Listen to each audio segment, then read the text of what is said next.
Breaking news, nakakatindig balahibo. Pangulong Bongbong Marcos, viral matapos lumabas ang totoong kulay. Paano ba naman kasi mga kababayan, mismong mga tao na ang nagsalita kung ano ba talaga ang totoong ugali ni PBBM? Magugulat kayo dito mga kababayan, huling-huli, grabe pala, hindi na talaga maililihim pa at mahirap na itong pagtakpan. Kaya pala ganun na lang ang pagsalubong ng mga tao kay PBBM. Naku po, kaya naman wag na natin itong patagalin pa. Samahan niyo ko at sabay-sabay nating alamin ang mga maiinit na balita sa araw na ito.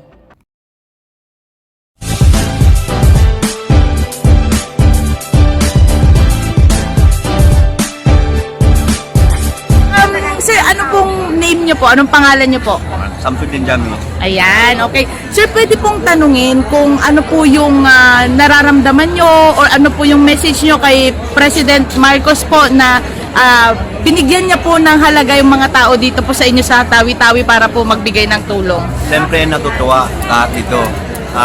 Ngayon ito na nagawa sa lahat ng presidente. Okay. Bongbong lang na gumawa ng ganito. Sayang-saya sa nito mga indigent talaga ang nakikinabang. Sa tulong niya, laking tulong to. Laking tulong po talaga to sa community nyo. Sa, natatandaan nyo po ba kung sino po yung last na gumawa ng ganitong tulong po sa dito po sa Tawi-Tawi? Kung sinong presidente? Ay nung nagtulong yung sa yung panahon ni Gloria, Yes. yung halaw, yung tumutulong, yung nang tutulong. Pero iba to ng tulong ni BBM. Iba talaga to. Malaki tong impact sa mga taong manghihirap. Marami itong malaking dagdag. Kasi malaki pong event to, sir, no? Malaking event, malaking Malaking event to. Hindi to, biro mo ilang presidente, ito lang nakagawa. Malaking impact to, malaking tutulong sa mga, alam mo na, mga indigent, kanong kahirap dito. Malaki itong impact. Hindi ito makakalimutan ng mga nakatawi-tawi. ano, sige po, yung personal message nyo po mismo kay Pangulong Bongbong Marcos. Ay, kay President, dapat marami pang matutulungan mo. Hindi lang tawi-tawi, buong Pilipinas.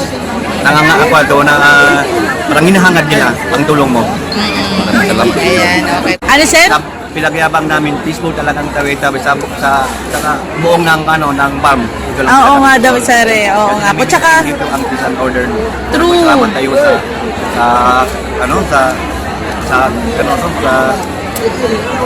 sa abang sa RD yung director natin. Magandang talaga ang ano niya, kung paano pagpapalakad sa Tawi-Tawi.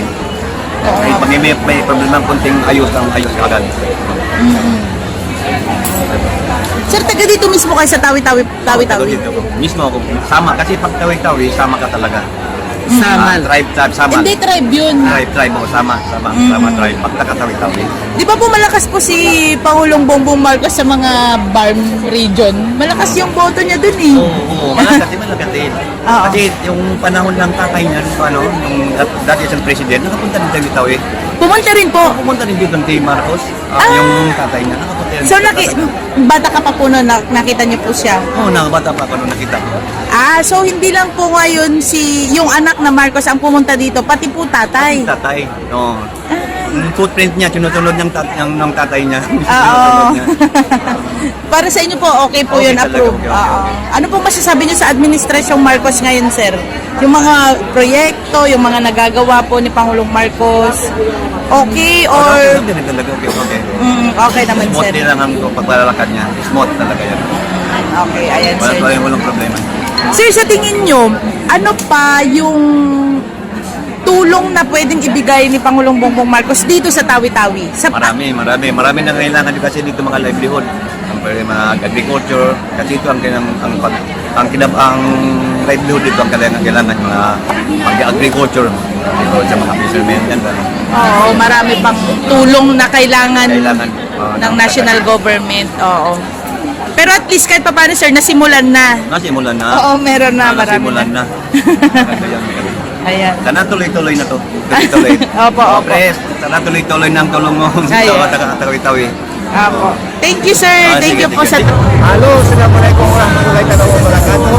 Ako po si Idris Jamil Jumadin, taga Simulol, Manakmalkaw. Yung taga Simulol, Danan po. Maraming salamat po. Assalamualaikum warahmatullahi wabarakatuh. Announcement, pending ipaawal ng pag-iwas sa mga Sa mga pangingisda na galing sa Ayun mga ang kanyang tawi-tawi. maligayasan. Paalala po, Maraming punan po, maganda ito para sa amin na pamili namin na magagamitan para sa amin malaw. Ayan, ayan. Thank you, sir. Thank Salamat you. Ano po ang matatanggap nyo ngayon, sir? Matatanggap namin sa bagong Pilipinas, yung mga fisher po. Fisherman po kayo? Yes po, at saka yung farmers. Pero kayo po, fisherman or farmers po? Fishermen lang. Opo. Sir, magkano po yung ibibigay po ng pamahalaan sa inyo, sir, mga fishermen? Nakikita namin ito business from the Pakita mo, sir. namin, Pakita mo, sir. 10,000. 10K. Okay, sir. Sir, yung 10,000, sir, saan nyo po gagamitin? Kung gagamitin namin sa mga kulang namin sa mga pangingisda, sa mga bangka, yung mga nylon, yun. Doon mo po gagamitin, Oo, sir. gagamitin namin. Opo. Sir, ano pong masasabi nyo po kay Pangulong Bongbong Marcos po sa tulong po na binigay po sa inyo dito, sir? Nagpapasalamat lang po kami sa Pangulo na binibigyan po kami ng biyaya na binibigyan kami ng kabuhayan ng pang-araw-araw na namin po. Yun lang po ang pasalamat namin. Kung na hindi namin maabot na lang namin. Sir. Opo. Yung pamahalaan na po, yung pumupunta mismo po sa lugar nyo po para po magbigay po ng tulong. Ay nagpapasalamat lang po kami kay Presidente na walang sawang na pinupuntahan kami dito. At tinitingnan kung ano ba ang situation ng Tawi-Tawi. Salamat po sa tulong sa kay Presidente at tumutulong sa amin na hindi siya sumasawa sa amin, nagbibigay ng tulong. Opo. Sir, yung 10K na yun, malaki na po yung tulong na yan sa inyo, sir. Ay sobra na ang laki sa tulong ng Presidente. Opo. Nagpapasalamat lang po kami. Ayan. Thank you, sir. Sir, ano pong name niyo po? Musa Bustakam. Okay, sir. Sir, okay lang po matanong kung ano po yung masasabi niyo po sa administration po ni Pangulong Bongbong Marcos po sa natanggap niyo pong tulong po. Malaking tulong na rin yan sa amin, pamilya namin. Tulad ko, maraming anak, may 4 na anak. Magkano po yung nakuha niyo, sir? 2.7 po, ayan, sir. Ano pa po yung mensahe mo sa kanya or ano po yung gusto mong ipaabot sa kanya, sir, sa mga tulad niyo pong mga tupad members po? Kung makakausap niyo po si Pangulong Bongbong Marcos po. Sana tuloy-tuloy ang mga programa niya. Dito po sa Tawi-Tawi. Tawi-tawi. Sir, maaari po bang malaman kung ilan po kayo mga tupad members? Doon sa area namin, mga may almost 50 kami. 50? Okay po. Ano pong ginagawa niyo, sir? Sweeper, dito po sa Tawi-Tawi po. Dito po sa Bungaw. Bungaw mismo, ayan. Okay, thank you po.